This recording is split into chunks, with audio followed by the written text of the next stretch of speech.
नियतनामे च दूसरा राजा 4 बाब 27 ਤੋਂ 37 तक।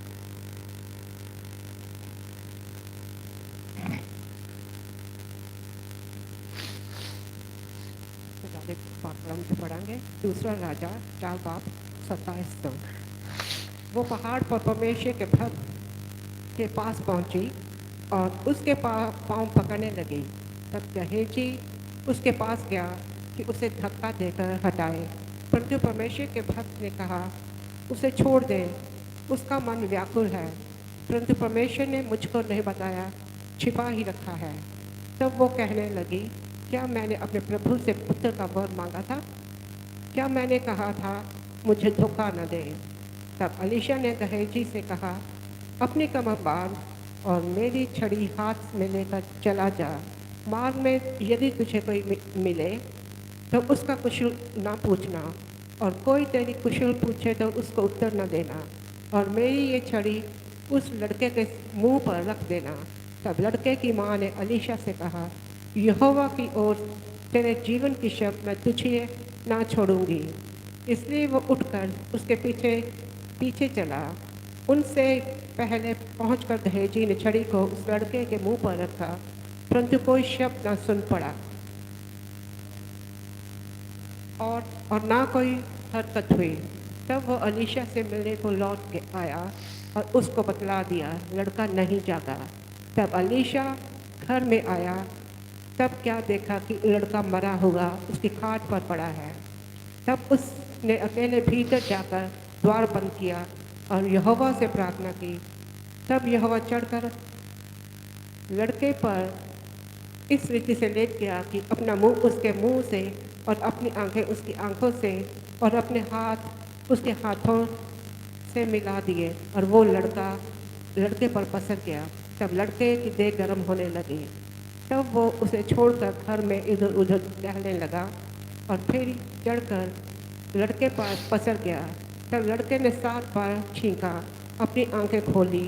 तब अलीशा ने गहेजी को बुलाकर कहा, शुनेमिन को बुला ले। तब उसके बुलाने से वो उसके पास आई। तब उसने कहा, अपने बेटे को उठा ले। वो भीतर गई और उसके पाँव पर गिर भूमि पर झुककर दंडवत किया। फिर अपने बेटे को उठाकर निकल गई। ये खुदावंद का कलाम है, इसके पढ़े और सुने जाने पर उसकी आशीष हो। आमीन आमीन आमीन। दूसरा वर्ड नए अहदनामे में से थिस्सलुनीकियों का पहला खत 4 बाब 13 से 18 आयत के आखिर तक। The first epistle of Thessalonians chapter 4 and verse beginning from 13 up to 18। थिस्सलुनीकियों की पहली पत्री 4 बाब 13 ਤੋਂ 18 तक।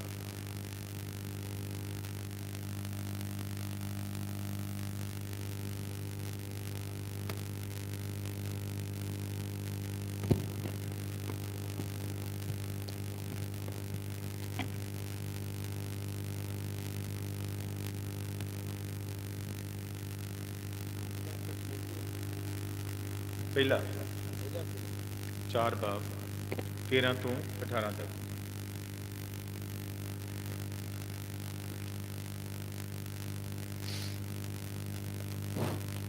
आइए असी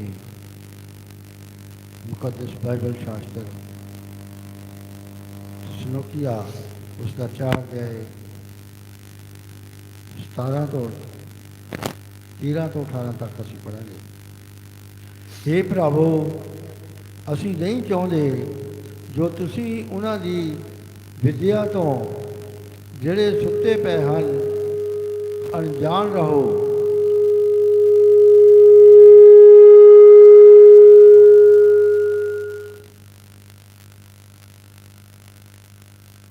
ਅਣਜਾਣ ਰਹੋ ਭਾਈ, ਤੁਸੀਂ ਹੋਰਨਾਂ ਵਾਂਗੂ ਜਿਨ੍ਹਾਂ ਨੂੰ ਕੋਈ ਆਸ ਨਹੀਂ ਸੋਗ ਨਾ ਕਰੋ, ਕਿਉਂਕਿ ਜੇ ਸਾਨੂੰ ਇਹ ਪ੍ਰਤੀਤ ਹੋਈ ਹੈ ਭਾਈ ਯਿਸੂ ਮੋਇਆ ਅਤੇ ਫਿਰ ਜੀ ਉੱਠਿਆ, ਤਾਂ ਇਸੇ ਤਰ੍ਹਾਂ ਪਰਮੇਸ਼ਵਰ ਉਹਨਾਂ ਨੂੰ ਵੀ ਜਿਹੜੇ ਯਿਸੂ ਵਿੱਚ ਸੌ ਗਏ ਹਨ ਉਹਦੇ ਨਾਲ ਲਿਆਵਾਂਗੇ ਅਸੀਂ ਪ੍ਰਭੂ ਦੇ